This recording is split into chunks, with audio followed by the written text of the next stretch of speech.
Assalamualaikum warahmatullahi wabarakatuh. Alhamdulillahi rabbil alamin. Asyhadu an la ilaha illallah wahdahu la syarikalah wa asyhadu anna Muhammadan abduhu wa rasuluh la nabiyal ba'da. Allahumma salli wa sallim ala sayyidina wa habibina wa syafi'ina sayyidina wa lana Muhammad. Subhanaka la ilma lana illa ma 'allamtana innaka antal alimul hakim. Al-ahya rabbi shrahli sadri wa yassirli amri wahlul 'uqdatam min lisani yafqahu qawli. Amma ba'du. Apa kabar Mang Cek Bicek pemirsa Fal TV yang dirahmati Allah? Senang sekali bisa berjumpa dengan aku Mang Cek Doli. Tentu saja dalam program kita, program Cawisan, Ceramah dan Tausiah Agama Islam. Tentu program ini Mang Cek Bicek untuk mengajak kita bersama untuk meningkatkan keimanan dan ketakwaan kita kepada Allah Subhanahu wa taala, dan tentu program ini juga akan mengasah pengetahuan kita dan kemampuan kita tentang seputar masalah agama kita, yaitu agama Islam, dan tentu saja insya Allah berbekal untuk dunia maupun di akhirat kelak. Amin, Allahumma amin. Nah, Mang Cek Bicek berbicara tentang masalah sholat, ya. Barusan satu hari lalu kita telah melalui namanya peringatan Isra wal Mi'raj, di mana peringatan Isra wal Mi'raj ini kita salah satu yang ada pesan yang sangat kita ingat selalu, yaitu pesan melalui perintah sholat yang telah diwahyukan atau disampaikan melalui Nabi Muhammad Sallallahu Alaihi Wasallam, di mana perintah Isra Mi'raj ini Nabi Muhammad diperjalankan dari Masjidil Haram ke Masjidil Aqsa, dari Al-Aqsa menuju Sidratul Muntaha, tentu saja menerima perintah sholat. Nah, bicara tentang masalah sholat, sholat ini merupakan rukun Islam yang kedua, di mana merupakan sholat itu adalah kewajiban bagi setiap muslim, dan sholat ini juga diwajibkan bagi seluruh kita umat Islam yang hari ini, dan tentu saja di mana sholat itu memiliki makna rahasia yang amat luar biasa. Dan tentu saja Mang Cek Bicek, kalau kita berbicara masalah sholat, pertanyaannya sekarang ini adalah sampai sejauh manakah kita sebagai seorang muslim, sebagai seorang yang hari ini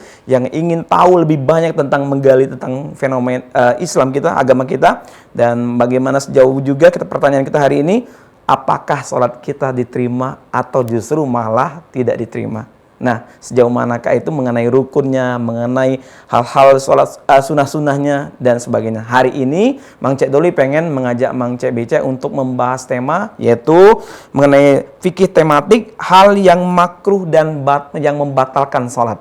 Hal yang makruh dan yang membatalkan sholat. Nah, mungkin selama ini Mang Cek Bicek pikir, kira-kira sholat aku diterima enggak? Kira-kira sholat aku batal enggak? Kira-kira apa yang aku kerjakan ini makruh atau bersifat wajib atau bersifat sunnah, bahkan bersifat mungkin haram. Nah, hari ini kita akan bahas bersama, yaitu bersama narasumber kita yang mungkin kita asing bagi kita, di tengah kita bersama Mang Cek Bicek, yaitu telah hadir di studio kita, yaitu Ustadz Ki Agus Haji Fadilahi SPSI MM CIP CTPS. Kita akan sapa terlebih dahulu Ustaz kita. Assalamualaikum Ustaz. Waalaikumsalam warahmatullahi wabarakatuh. Apa kabar Ustaz hari ini? Saya cek dulu ya. Warnanya biru dengan putih-putih Ustaz. Suasana biru tapi itu coklat. Coklat. Alhamdulillah Ustaz ya. Saya kita ketemu lagi Ustaz. Kayaknya udah berapa pekan ini kita udah mungkin sama Mang Cek Bicek udah menjelaskan perkara masalah salat Ustaz ya. Iya, betul. Ketemu dengan Ustaz di beberapa studio beberapa pekan lalu, kita sudah membahas masalah rukun salat, sunat salat Ustaz ya, termasuk juga kemarin ada hal-hal yang mungkin ada yang membatalkan hal-hal yang mungkin harus kita pelajari dalam salat. Nah, hari ini cukup tema kita hangat ya, cukup harus kita memang hari ini kita perbincangkan, harus kita gali bersama-sama, mengajak Mang Cek Bicek itu hal yang makruh dan membatalkan sholat. Betul. Mungkin selama ini kita tidak tahu Ustaz, padahal yang kita kerja itu adalah poin yang membatalkan sholat kita, atau ada hal yang makruh ibadah sholat kita. Hari ini kita Ustaz mungkin Ustaz berkenan nanti akan memberikan persepsi mengenai apapun ilmu atau hasanah kekayaan pengetahuan kita Ustaz, mengenai apa saja yang membatalkan sholat dan makruhnya dalam sholat. Ya, ya. Nah, Mang Cek Bicek pemirsa Fal TV yang dirahmati Allah, tentu saja Mang Cek Doli pengen mengajak Mang Cek Bicek untuk berpartisipasi, atau bagi Mang Cek Bicek punya pertanyaan ya seputar masalah ibadah sholat kita atau ibadah yang dikerjakan sehari-hari kita, baik sholat wajib maupun sholat sunat, hal-hal yang lainnya, silakan ditanya ke sama Ustadz kita yang insya Allah akan dijawab Ustadz dan akan dibantu dan dibimbing. Nah, silakan melalui telepon interaktif kita di 0711 di 38 di 0022. Kami ulangi kembali di 38 di 0022. Mari Mang Cek Bicek pemirsa, kita Hadirkan hati kita, dengarkan tausiah, dan mudah-mudahan apa yang disampaikan oleh beliau, ilmu hari ini akan menambah hasanah kekayaan pemikiran kita, pengetahuan kita tentang seputar masalah ibadah salat. Kita akan dengarkan dulu Ustaz. Fadhol Ustaz untuk menjelaskan Ustaz. Iya, makasih Cik Doli ya. Bismillahirrahmanirrahim. Assalamualaikum warahmatullahi wabarakatuh. Waalaikumsalam warahmatullahi wabarakatuh. Alhamdulillahi khalaqal insana fi ahsani taqwim wa khalaqal mauta wal hayata liyabluwakum ayyukum ahsanu amala. Asyhadu an la ilaha illallah wahdahu la syarikalah wa asyhadu anna sayyidana wa nabiyyana Muhammadan abduhu wa rasuluh. Allahumma salli wa sallim ala sayyidina Muhammadin wa ala alihi wa ashabihi ajma'in. Subhanaka la ilma lana illa ma 'allamtana innaka antal alimul hakim. Wa qala Rasulullah sallallahu alaihi wasallam, man salaka tariqan yaltamizu fihi ilma sahalallahu lahu tariqan ilal jannah. Sadaqallahul azim wa sadaqa rasulul karim. Alhamdulillah Cik Doli dan juga pemirsa Cawisan Pal TV yang insyaallah dimulakan Allah Subhanahu wa taala. Sore ini kita ketemu lagi melanjutkan kajian kita seputar fikih ibadah. Hal-hal yang kita mudah-mudahan bisa gali, karena soal fikih juga tidak akan pernah habisnya. Kalau memang belajar itu tidak kata batasnya. Kata Rasulullah, utlubul ilma minal mahdi ilal lahdi. Dari mulai kita dalam buayan sampai masuk dalam kubur. Jadi memang tak kata batas, kata orang khotam belajar, tidak. Kata batasnya, kata selesainya. Nah, kita di bulan-bulan ini atas permintaan manajemen dari Pal TV untuk Cawisan, kami mengampu hal yang bersifat fikih, seputar fikih ibadah. Jadi beberapa bulan ini sudah kita bahas mulai dari toharo, wudu, kemudian hal-hal yang berhubungan dengan wudu. Masuklah kita bahasan tentang sholat. Dengan waktu yang singkat ini mudah-mudahan ada hal-hal yang bisa kita gali dan menjadi ilmu yang manfaat untuk wabil khusus pemirsa Cawisan Pal TV di mana baik berada yang ada di balik kaca ini tetap dapatkan berkah dan manfaat dari kajian ini. Hari ini kita masih bahas tentang sholat, karena sholat ini juga karena kita bahas tidak akan pernah habis-habisnya. Walaupun kita tahu ya itulah sholat, mulai dari takbiratul ihram sampai salam. Cuma memang kita perlu memahami, maka di pertemuan yang awal kita sudah pahami ada rukun-rukunnya. Bahkan ada rukun yang wajib, ada rukun yang sunnah. Rukun yang sunnah pun dibagi dua, ada yang sunnah abad, ada sunnah hayat. Ada lagi yang kita perlu ketahui hari ini, yaitu hal-hal yang berhubungan dengan hal-hal yang makruh, bahkan membatalkan sholat-sholat kita. Karena kalau kita tidak pahami, sayang khawatirnya kita ngerasa sudah sholat, tapi ternyata sholat kita tidak bernilai di hadapan Allah Subhanahu wa ta'ala. Kita serasa sudah sholat, tapi ternyata ibarat kato itu konten sholat kita tidak kati. Kita kaget baru tercengang, mana catatan pahala sholat aku, mana catatan amal sholat aku. Kita ngerasa ada, tapi ternyata tidak kati nilainya di hadapan Allah Subhanahu wa ta'ala. Sayang, rugi. Kata anak-anak muda, jangan deh ya. Nah, sahabat-sahabat semua, pemirsa Cawisan Pal TV yang insyaallah dimuliakan Allah Subhanahu wa ta'ala, kita akan lihat satu persatu. Ada hal-hal yang mungkin perlu kita tadabburi pada hari ini. Kami merujuk pada kitab Fikih Ibadah Kiai Haji Sulaiman Rasyid dan juga kitab Bulughul Maram. Ada hal-hal yang perlu sama-sama kita tadabburi terkait bagaimana kita melurus bagaimana kita menyempurnakan terhindar dari yang namanya hal-hal yang membatalkan sholat tadi. Kita mulai dengan pertama, Cik Doli. Okay. Yang pertama yaitu hal-hal yang berhubungan dengan yang membatalkan sholat kita.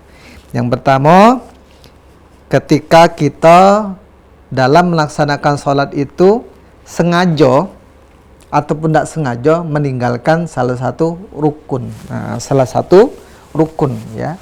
Karena rukun itu tidak pacak ditolerir. Masih ingat rukun apa, Bay? Rukun itu setidaknya dalam bahasan fikih, walaupun beda-beda redaksinya, sekitar ada kurang lebih 13 rukun dalam sholat, mulai dari niat sampai salam. Nah, ketika kita meninggalkan sengaja atau tidak sengaja dalam salah satu rukun yang wajib, maka sholat kita batal. Contoh, ambek baik contoh kita sholat lalu kita kurang rakaat. Mana? Belum sah, berarti belum sempurna sholat kita. Kalau tidak kita sempurnakan, maka batallah sholat kita. Cuma memang dikatakan batal ini bukan berarti kita tidak bisa memperbaiki. Bisa.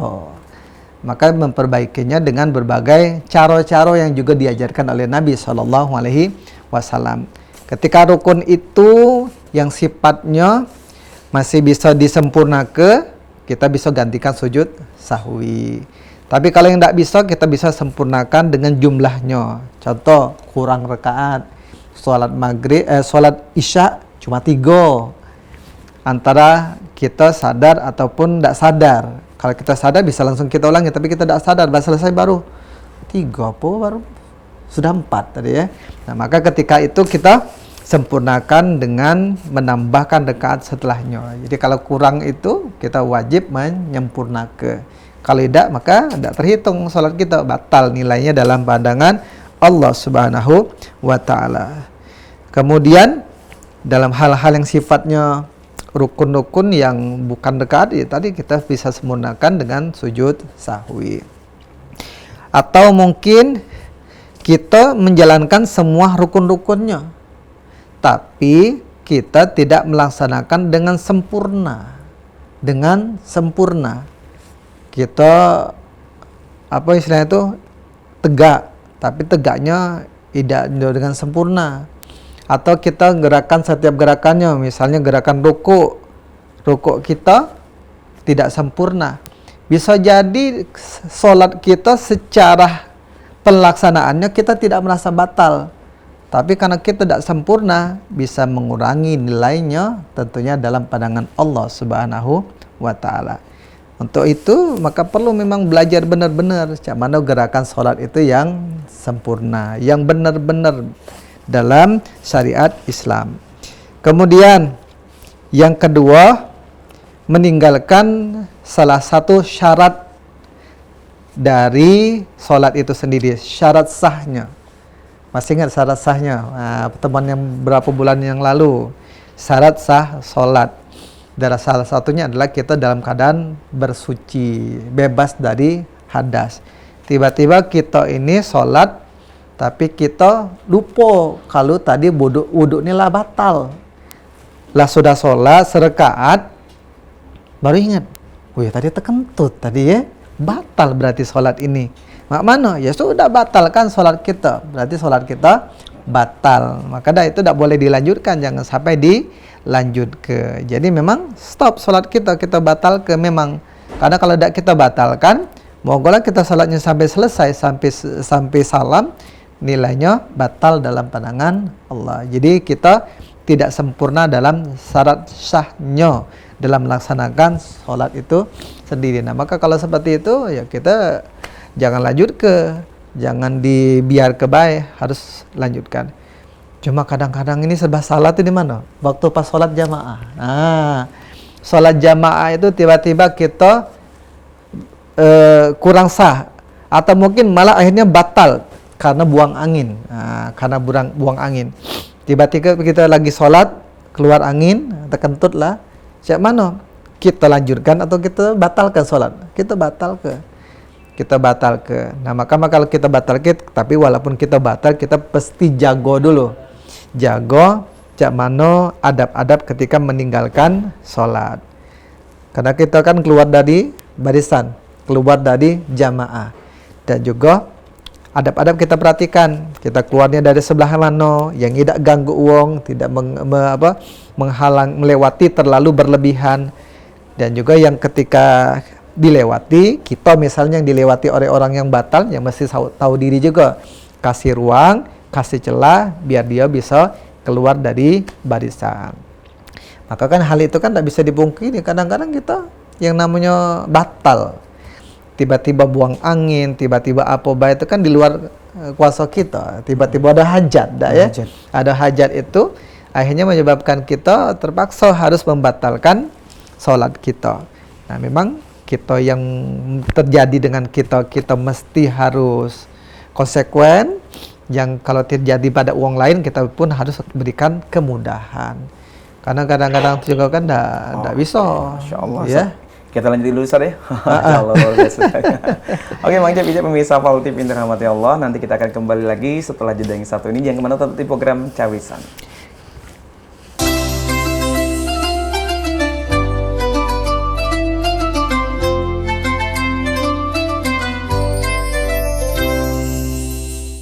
Assalamualaikum warahmatullahi wabarakatuh, Mang Cek BC. Jumpa lagi dengan aku, Mang Cek Doli, tentu dalam program kita Cawisan, ceramah dan tausiah agama Islam.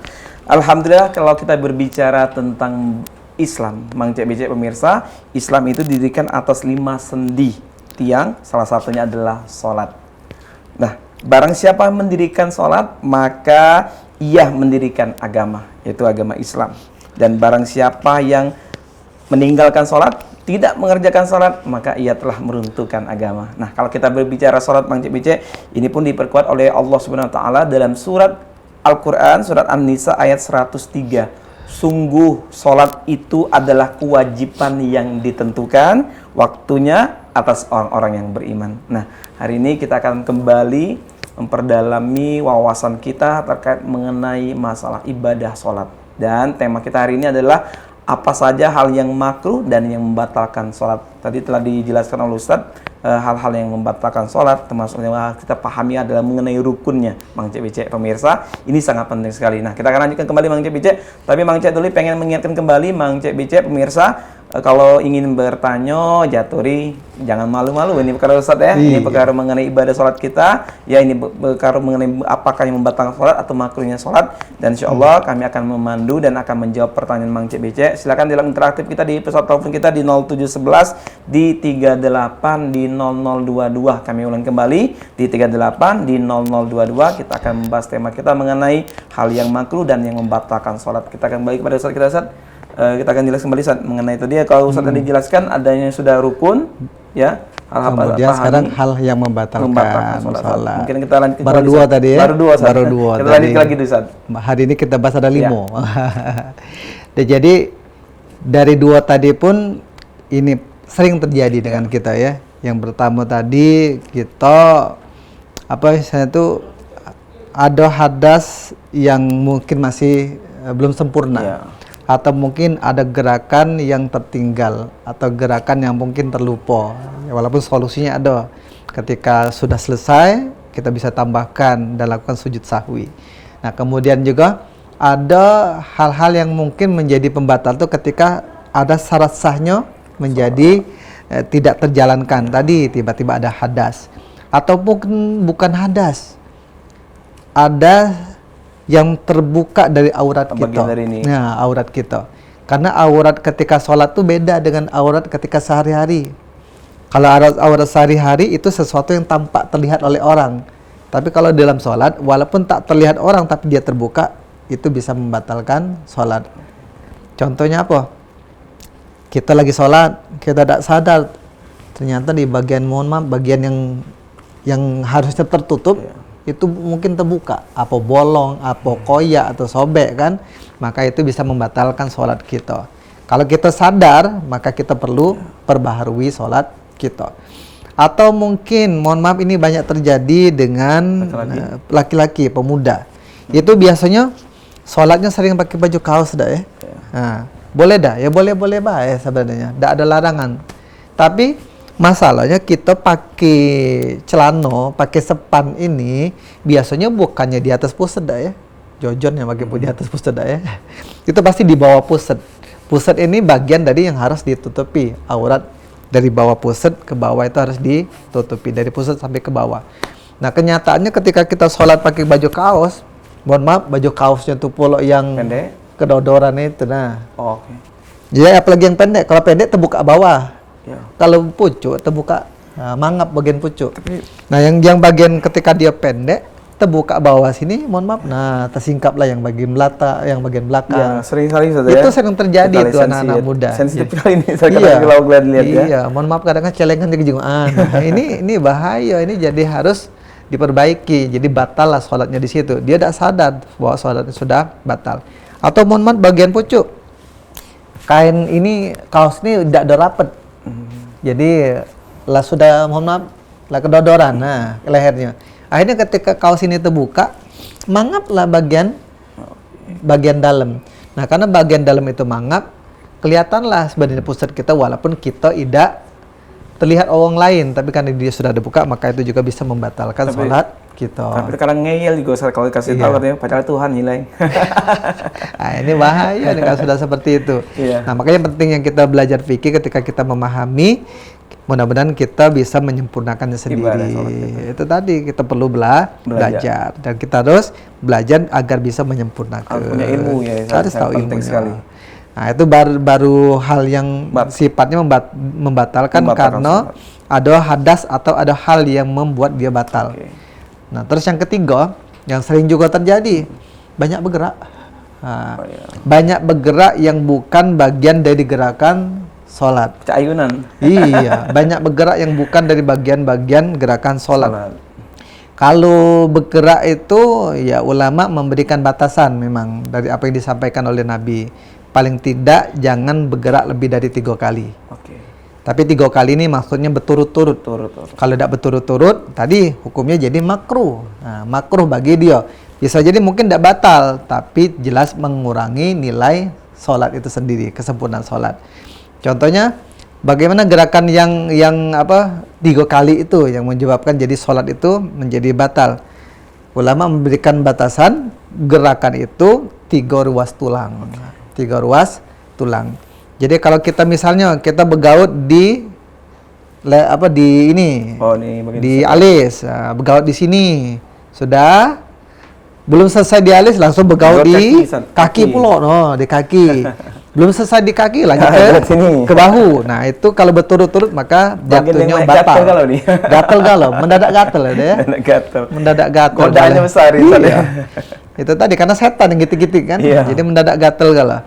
Nah, itu batal. Tapi kalau kita bergaruk di satu bagian itu dapat cuma hukumnya makruh. Ada pertanyaan gue nih, mungkin bagaimana pas posisi nguap, katanya ada nguap. Iya, atau bersin gitu kan. Nah, pas kan ada pertanyaan nguap, kita baca nih ada hadisnya yang disampaikan oleh Rasulullah sallallahu alaihi wasallam, diriwayatkan dari Abu Hurairah radhiyallahu an. A'udzubillahi minasyaitonir rajim wa an Abi Hurairah radhiyallahu an anna Nabiy sallallahu alaihi wasallam qala tasa'ubu minasyaiton fa iza tasa'aba ahadukum falyakzim mastata'ah. Jadi apa kata Nabi sallallahu alaihi wasallam di sini dari Abu Hurairah radhiyallahu anhu bahwasanya Nabi bersabda, menguap itu adalah tipuan dari setan. Nguap itu tipuan dari setan. Maka bila di antara kamu ada yang hendak menguap di dalam salatnya, maka tahanlah sekuat-kuatnya. Kalau tidak tahan kalau tidak tahan itu macam-macam kan. Apa tahan tidak menguap atau kita tahan jangan sampai terbuka. Maka diajarkan ketika nguap itu tutup mulut. Berarti ini bukan bagian dari gerakan, memang disengaja. Memang ini sengaja bergerak untuk menahan. Tapi cukup batas ini baik. Maka sudah kita tahan, maka insya Allah itu tidak menjadi sesuatu yang makruh dalam sholat kita. Banyak kita temukan saat mungkin ya mengenai adab bagaimana batuk, bersin, nguap tadi. Saat ini menentukan otomatis menggunakan hal-hal yang mungkin tangan saat membatalkan ibadah sholat. Nah, makanya kan di sini kita mesti, karena kita tahu tadi bergeraknya itu adalah jangan sampai 3 ruas tulang. 3 ruas tulang. Nah, makanya kalau kita dalam posisi kita bersin dalam sholat pun dia tutup. Hashim. Nah, tapi satu gerakan baik, jangan langsung kemana-mana gerakan kan. Tapi tidak mengucapkan kalimat yarhamukallah. Tidak. Cukup Hashim. Cukup. Tidak usah mengucapkan alhamdulillah, tidak usah mengucapkan yang lainnya. Cukup kalau mengucapkan dalam hati, dalam hati baik. Nah, kemudian itu baru hal yang berhubungan nguap sama bersin. Terus ada juga dalam posisi sholat itu banyak nih hal-hal yang menyebabkan makruh. Karena kan tadi bergerak dengan gerakan yang di luar sholat. Tiba-tiba bergerak, dia itu posisinya bukan gerakan yang sebenarnya. Mohon maaf nih, dari zaman Nabi ternyata. Dia sedekapnya kecak pinggang gitu nah. Ini di pinggang. Gini sedekapnya bukannya di sini kan harus sedekap kan kayak gini. Ini kita megang pergelangan tangan, yang kanan megang yang kiri. Ini 3 atau 2 jari berada di sini. Ini kan posisinya. Tapi ada sebagian ternyata dari zaman Nabi ceritakan, ya hadisnya ada di sini. Ada yang punya kebiasaan itu. Maka Nabi dalam hadisnya diriwayatkan dari Abu Hurairah juga, A'udzubillahi minasyaitonirrajim, naha Rasulullah sallallahu alaihi wasallam ayyusalli rajul mukhtasira. Jadi Nabi melarang orang-orang yang sholatnya seperti berkaca pinggang. Oke, berpegang sih ya. Iya, berkaca pinggang. Jadi gerakan nggak bergaya, tuh kan? Nah itu akhirnya hal-hal itu juga termasuk makruh di dalam sholat kita. Apalagi banyak ya ternyata. Mohon maaf, ini juga dalam satu riwayat ada kebiasaan remaja biasanya. Kami perhatikan karena murid-murid kami di sekolah juga banyak. Maka kami langsung tegur kalau kami lihat mereka kaca itu. Bisa ini nah, keretek. Sering enggak? Termasuk juga jari-jari mungkin satu ya di Iya. Jadi ini ngeretek-ngeretek di dalam sholat termasuk perkara yang makruh. Bahkan mohon maaf, ini salah satu perbuatan yang dibenci oleh Allah Subhanahu wa taala di dalam sholat kita. Jadi hal-hal yang ini adalah perbuatan yang sengaja mengacaukan, mengganggu kekhusyuan sholat. Kerek. Nah ini banyak. Kadang kan mohon maaf, bukan cuma budak remaja, yang bujang-bujang, yang pemuda-pemuda juga banyak. Lagi sholat keretek. Emang asik kan? Kadang kan mohon maaf, pas lagi ini sengaja kerek gitu ya. Nah itu hal-hal yang termasuk makruh, bahkan bisa batalkan sholat kita karena dibenci oleh Allah Subhanahu wa taala. Nah, makanya kita mesti hati-hati nih, kadang-kadang banyak kegiatan-kegiatan aktivitas di dalam sholat kita tuh yang menyebabkan kita menjadi tidak sadar sholat kita nilainya batal dalam pandangan Allah Subhanahu wa taala. Terus apa lagi? Kita lihat nih, ada juga yang pernah terjadi tidak sengaja ataupun sengaja, kecuali ada tujuan. Ada pernah video salah satu imam Masjidil Haram itu melihat ke arah pentasmi. Nah, kalau dia melihat dengan ada meyakinkan satu tujuan baik, maka tidak menjadi masalah. Tapi kalau ada kate tujuan, tiba-tiba noleh kanan, noleh kiri, noleh apa lagi? Atas. Pokoknya pandangan bukan ke tempat sujud, itu juga termasuk perkara yang makruh di dalam sholat. Kalau disengaja itu bakal membatalkan sholat kita. Jadi kata Nabi SAW itu menoleh itu, jadi adalah copetan. Copetan itu apa? Memang sengaja itu tipuan dari setan.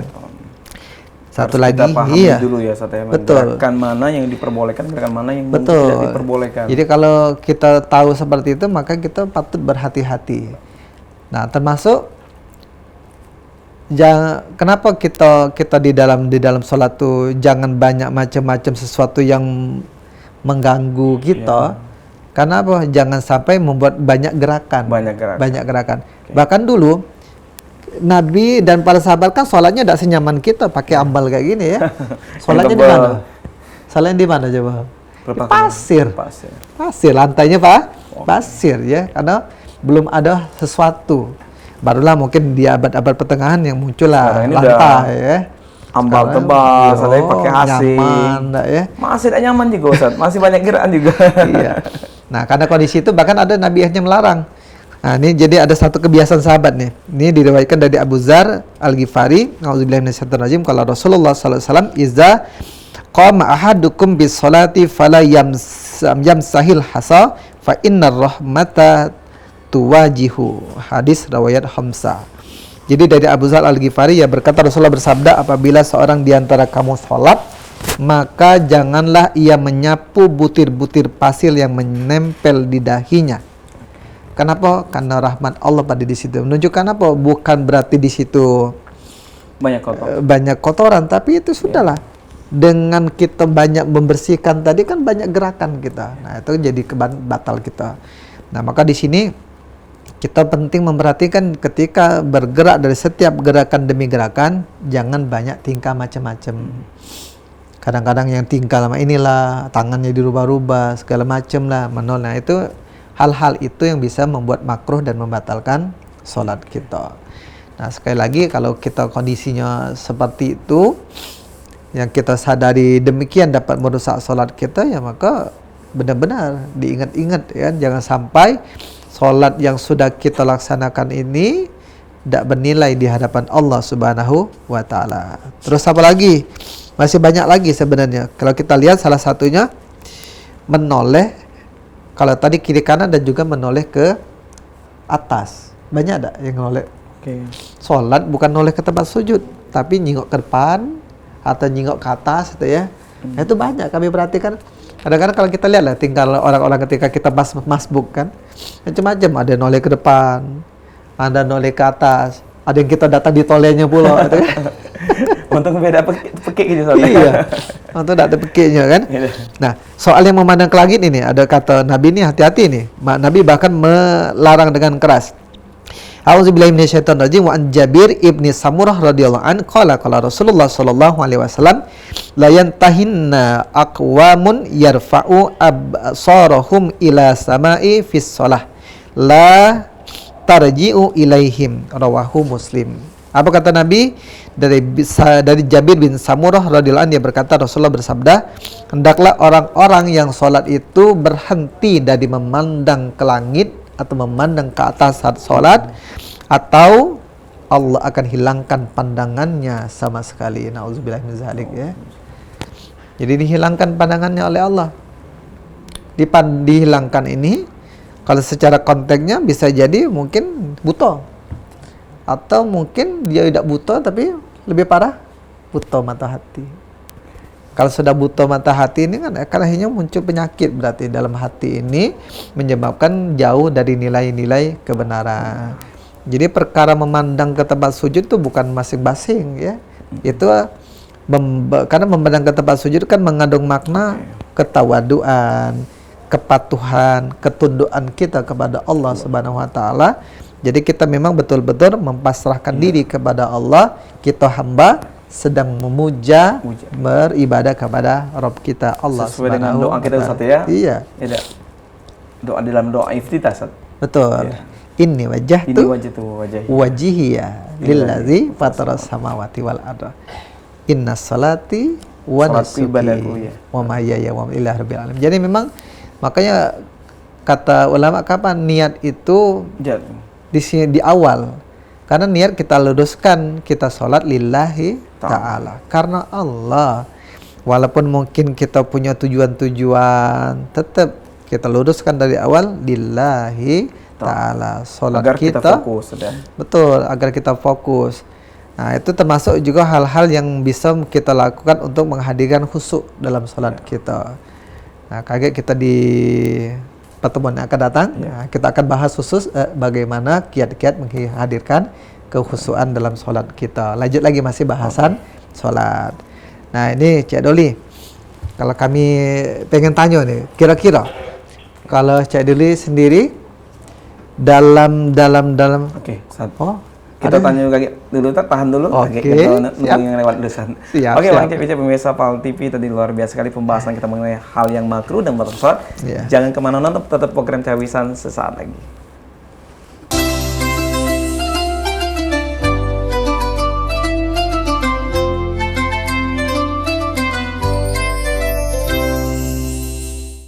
Alhamdulillahirabbil alamin. Allahumma sholli ala sayyidina Muhammad wa ala ali sayyidina Muhammad.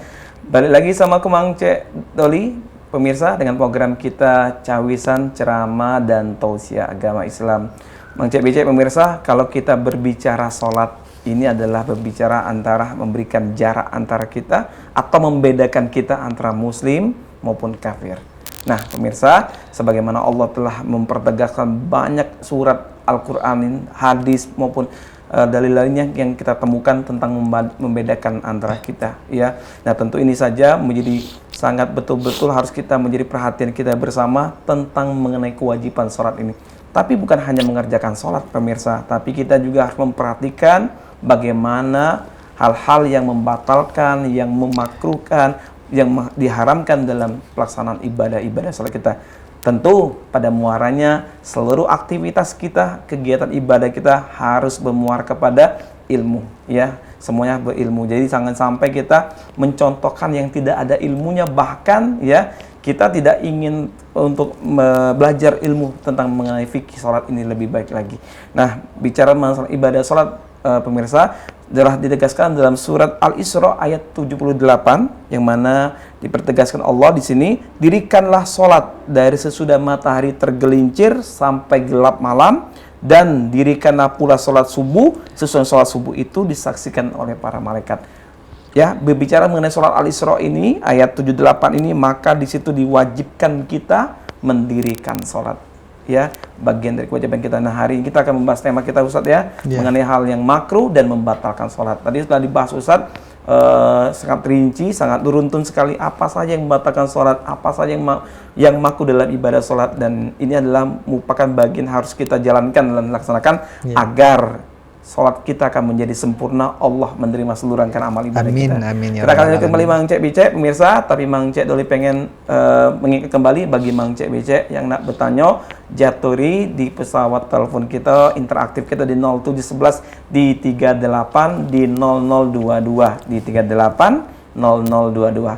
Dan kita akan bahas kembali, Ustadz, pembahasan tema kita masalah sholat ini, Ustadz. Kayak kalau kita bicara masalah sholat nih, Ustadz, ya, tidak ada habisnya, Ustadz, ya. Betul. Mungkin banyak kalau kita melihat tadi, Ustadz, kalau kita ke masjid, musola, langgar, atau tempat-tempat umum lainnya, Ustadz, ya, umum, banyak kalau kita melihat terkadang mohon maaf ya, jauh dari ilmu yang kalau kita belajar di sama-sama, Ustadz, ya. Terkadang Ustadz bilang mengenai pakaian, adab berpakaian juga dan tidak diperhatikan. Kalau tadi kan terbuka di belakang, ya, kesempurnaannya. Sempurnaan. Bahkan ada yang gerak-gerak melalang bebas, ya. Keluar dari gerak-gerakan sholat. Ayunan tadi, ya. Atau tadi bergarut-garut dan sebagainya. Nah, ini kita kadang-kadang di luar pengetahuan atau juga sudah mengetahui, bahkan ini terlalu terulang lagi kembali, Ustaz. Ya. Nah, kalau kita melihat fenomena mengenai hal yang batal dan makruh sholat, Ustaz, ya, jika bagaimana ini, Ustaz, kalau dalam suatu kita melihat sendiri bukannya terjadi pada makmumnya, Ustaz, tapi ini terjadi pada imam. Nah, ini, Ustaz, ya. Permasalahannya ini bukan terjadi makmum saja, tapi terjadi pada imam. Kita berimam, tapi kita melihat imamnya melakukan gerakan-gerakan yang mungkin tadi Ustaz bilang ada hal yang makruh dan membatalkan sholat. Ini bagaimana tentang masalah kesahan sholat itu sendiri, Ustaz? Nah, jadi ketika konteksnya kalau terjadi pada kita ataupun jemaah sebagai jemaah, maka kita harus memperbaiki. Salah satu memperbaiki adalah dengan belajar. Nah, kalaupun kita melihat itu terjadi konteksnya pada sosok yang mungkin kita lihat jadi imam dalam sholat, bagaimana? Maka penting untuk diingatkan. Ya, karena untuk kesempurnaan sholat kan, itu boleh. Tentu kita menggunakan cara yang terbaik untuk mengingatkan. Jangan langsung, kalau namanya langsung kan tersinggung kan, ya, dengan cara yang asal.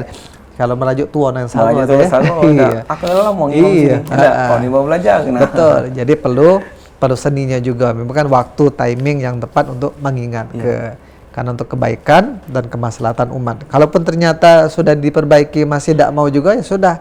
Sholat itu dia yang menanggung dosanya. Bagaimana posisi kita kalau kita tahu itu salah? Maka kita boleh memilih untuk tidak berimam atau kita imaman tapi kita mendapatkan nilai munfarid sendirian.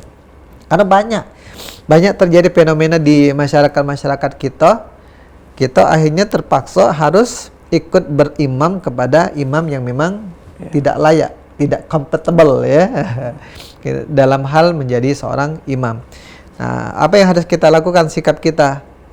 Banyak mungkin akhirnya lari dari sholat berjamaah. Nah, itu jangan kita lakukan. Ya sudah, kita tetap sambil menunggu nanti akan ada Allah datangkan imam yang terbaik. Kita tetap jaga sholat kita berjamaah, tetap kita jaga kemaslahatan bersama di tengah-tengah umat, itu lebih utama. Kita fokus dengan ibadah kita juga. Kita fokus dengan ibadah kita, walaupun mungkin akhirnya kita mendapatkan nilai munfarid sendirian. Itu lebih baik daripada kita meninggalkan jamaah. Atau mungkin lari ke masjid lain, atau mungkin malah sholat di rumah. Itu jangan sampai, ya. Itu yang terjadi. Atau buat masjid sendiri nih. Nah, itu lebih parah nih, Ustaz, ya. Makanya di komplek itu banyak masjid, ya. Banyak masjid. Mungkin jarak masjid pun berdekatan sekali mungkin. Karena tadi ini tidak setuju pada kan. Ini harus kita sama-sama mungkin benar-benar duduk bareng, ya, saat mengenai hal-hal yang mungkin. Jadi memang perlu kebijaksanaan, kebijaksanaan dalam menyikapi hal itu. Tidak kita memperturutkan ataupun mengedepankan ego kita masing-masing. Kalau mengedepankan ego ya tidak akan selesai-selesai. Yang ada kita bijak selagi masih bisa diingat ke, kalau tidak bisa diingatkan ya sudah. Ibarat kata bahasa Palembang tuh yang waras ngalah. Yang waras yang ngalah. Kalau berbicara masalah lagi kembali nih Ustaz. Kita lanjut ya. Kita lanjutkan yang tadi hal-hal yang membatalkan. Kami sampaikan ada 5 bahasan kita hari ini, baru 3. 2 lagi. Nah, terlepas dari yang ketiga tadi pun ada juga pengecualian tapi. Karena walaupun kita bergerak beberapa kali tidak boleh atau itu patut dihindari, tapi jangan berarti kita juga tidak mau bergerak. Tidak mau bergerak. Kalau kita lihat ternyata kita dalam sholat jamaah tiba-tiba ada yang batal, di depan kita bolong jemaahnya orang yang tidak kate, kita wajib ngisi. Cak mana ngisinya? Bergerak kita kan. Nah, memang bergeraknya jangan lebih dari 3 kali gerakan. Melangkah sekali, 2 kali, 3 kali. Sampailah kita menutupi celah yang kosong. Atau tiba-tiba mohon maaf karena zaman sekarang zaman handphone kan. Ding ding ding ding ding ding ding. Handphone bunyi. Karena kata tidak boleh bergerak, dibiar ke bawah berbunyi wang wong wang wong wang wong. Jangan. Ambek handphonenya, matikan suaranya. Asal jangan bergerak berlebihan. Ambek handphonenya atau dari kantong embek lalu matikan. Sudah. Jangan dibiarkan, itu membuat juga makruh mengganggu orang dalam hal ibadah salat. Terus karena waktu kita sudah dekat lagi habis ya. Yang keempat, jangan berbicara yang di luar perkataan salat. Karena kata Rasulullah sallallahu alaihi wasallam, ini kita lihat hadisnya. Qala Rasulullah sallallahu alaihi wasallam, la yasluhu fiha syai'un min kalamin nasi innamal ladzi yasluhu fiha wa tasbihu wa takbiru wa qiraatil Qur'an. Jadi di dalam salat itu kata Nabi sallallahu alaihi wasallam tidak kate perkataan yang lain kecuali perkataan tasbih, takbir dan bacaan Al-Qur'an. Jadi makanya kalau kita sering dengarkan ajaran guru-guru kita, kalau kita nak menambahkan bacaan-bacaan, doa-doa di dalam solat, boleh tak? Sah-sah baik, tapi jangan diucap ke. Cukup di dalam hati baik. Contohnya apa? Kita nak sujud nih. Ada hajat-hajat yang ingin kita sampaikan, inginan kita nih. Ya silakan, tapi tidak boleh diucapkan. Ucapan-ucapannya di dalam sujud tadi cuma tasbih baik. Makanya kita baca Subhana rabbil azimi wa bihamdi, atau pas sujud Subhana rabbil a'la wa bihamdi, atau bacaan yang lain Subhanakallahumma wa bihamdika Allahumma ighfirli. Nah, itu adalah bacaan-bacaan tasbih. Kemudian takbir dan qiraatil Quran. Tidak boleh kita ucapkan yang lain kecuali yang diajarkan oleh Allah dan Rasulnya. Jadi tidak boleh ucapan yang lain. Jadi kalaupun kita mengucapkan itu membuat kita menjadi batal. Kalau kita ucapkan amin termasuk ucapan yang ada di dalam Al-Quran. Jadi kalau hal-hal itu mesti kita hati-hati nian. Jangan sampai kita mengucapkan perkataan-perkataan yang di luar dari bacaan Al-Quran dan bacaan lainnya. Dan yang terakhir, yang perlu kita perhatikan, yang juga kita hindari, yang bisa batalkan sholat kita adalah makan dan minum dalam sholat. Tentunya tidak mungkin kita minum cak ini ya, atau makan nasi padang pula dalam sholat ya, tidak mungkin. Tapi yang terjadi, mana kalau tiba-tiba kita dalam sholat, tadi barusan makan rendang itu biasa nyangkut di gigi. Cak mana? Apakah kita pas metu di gigi lagi sholat tuh kita makan? Tidak. Karena kalau dia kita makan, batal sholat kita. Apalagi tadi, rendang tadi masih lemak ya, sayang ditelan be. Itu menyebabkan sholat kita menjadi batal. Maka kita perlu buangnya jangan pula langsung, harus jaga adab-adab, jangan sampai kita mohon maaf kita lepek langsung itu ya. Jangan, ya dengan baik, mungkin dibentuk ke lalu kita ambil dan kita buang. Iya, lalu kita buang atau masuk kantong ya. Najis ya, najis. Nah, ada adabnya ketika kita mau buang sesuatu. Istilahnya tuh bukan meludah-ludah nian kayak tadi kan, melepeh tadi sesuatu tadi. Kata Nabi sallallahu alaihi wasallam, kalaupun kita mau membuang itu, meludahlah ke arah yang kiri bawah kita, bukan ke sebelah kanan. Kita meludah ke arah kiri. Maka itu salah satu hal yang bisa kita jaga untuk menjaga agar sholat kita tidak batal. Masya Allah, luar biasa. poin 5 sudah terbahas semua Sudah, Ustaz, ya. insya Allah. Mungkin Ustaz ada Mang Cek Bicek pemirsa Pal TV kita yang mau mungkin baru bergabung setelah salat Ya. asar maupun mungkin aktivitas kantor, mungkin ada kesimpulan Ustaz yang mengenai tema kita hari ini membatalkan dan makruh sholat, Ustaz. Silakan. Oke, insyaallah. Jadi dari 5 hal yang kami sampaikan tadi, hal-hal yang bisa kita jaga agar sholat kita tidak batal ataupun kita terjebak kepada perbuatan-perbuatan makruh dalam sholat kita. Yang pertama, tentunya kata Nabi, jangan sampai kita meninggalkan salah satu rukun dalam sholat. Yang kedua, kita jangan meninggalkan hal-hal yang menjadi syarat sah dalam sholat kita. Yang ketiga, kita jangan berbuat gerakan yang dapat membatalkan gerakan sholat, gerakan di luar gerakan sholat yang berlebihan. Yang keempat, jangan kita sengaja berkata-kata di luar perkataan dalam sholat. Kata Nabi, yang di dalam sholat cuma perkataan tasbih, takbir, dan bacaan Al-Quran. Dan yang terakhir, jangan makan dan minum di dalam sholat. Insya Allah Cik Doli, mudah-mudahan bisa kita hindari, kita jaga, jangan sampai kita melaksanakannya agar sholat kita menjadi sempurna. Kata itu kan sempurna. Iya. Masya Allah, barakallah Ustaz. Mata'anallah bitul hayati Ustaz, panjang umur sehat selalu Ustaz, ya. Insyaallah. Terima kasih Ustaz telah hadir di studio kita Ustaz. Sama-sama. Mang Cek Bicek pemirsa Pal TV yang dirahmati Allah, salat itu adalah mencegah dari perbuatan keji dan mungkar. Dan Mang Cek Bicek tadi telah dibahas oleh guru kita bagaimana hal yang membatalkan salat dan yang makruh. Perlu kita harus kembali mempelajari, kita kaji ulang, bahkan kita mengingatkan kembali, merem diri kita bagaimana hal-hal yang membatalkan dan memakruhkan sholat agar kita menuju sholat kita yang sempurna dan diterima oleh Allah Subhanahu wa taala. Amin ya rabbal alamin. Sebagai juga mana Mang Cek Bicek telah Allah pertegaskan dalam surat Al-Qur'an surat Hud ayat 114, dan dirikanlah sholat itu pada kedua tepi siang, pagi dan petang, dan pada bahagian permulaan daripada malam. Sesungguhnya perbuatan-perbuatan yang baik itu menghapuskan dosa, perbuatan-perbuatan yang buruk itulah peringatan bagi orang-orang yang ingat. Al-Quran surat Hud ayat 114. Mari Mang Cek Bicek pemirsa Pal TV yang dirahmati Allah, perbagusi dan perbaharui salat kita. Mudah-mudahan Allah menerima seluruh rangkaian amal ibadah salat kita. Amin ya rabbal alamin. Jangan lupa Mang Cek Bicek pemirsa, tonton terus program kita Cawisan Ceramah dan Tausiah Agama Islam setiap hari Jumat pukul 3 sore hingga pukul 4 sore hanya di Pal TV, memang punya kita. Dan akhirnya aku Mang Cek Doli atas nama kru kerabat kerja Pal TV yang bertugas mohon undur diri. Terima kasih dan kami akhiri dengan wallahul muwaffiq ila aqwamit thoriq. Wassalamualaikum warahmatullahi wabarakatuh.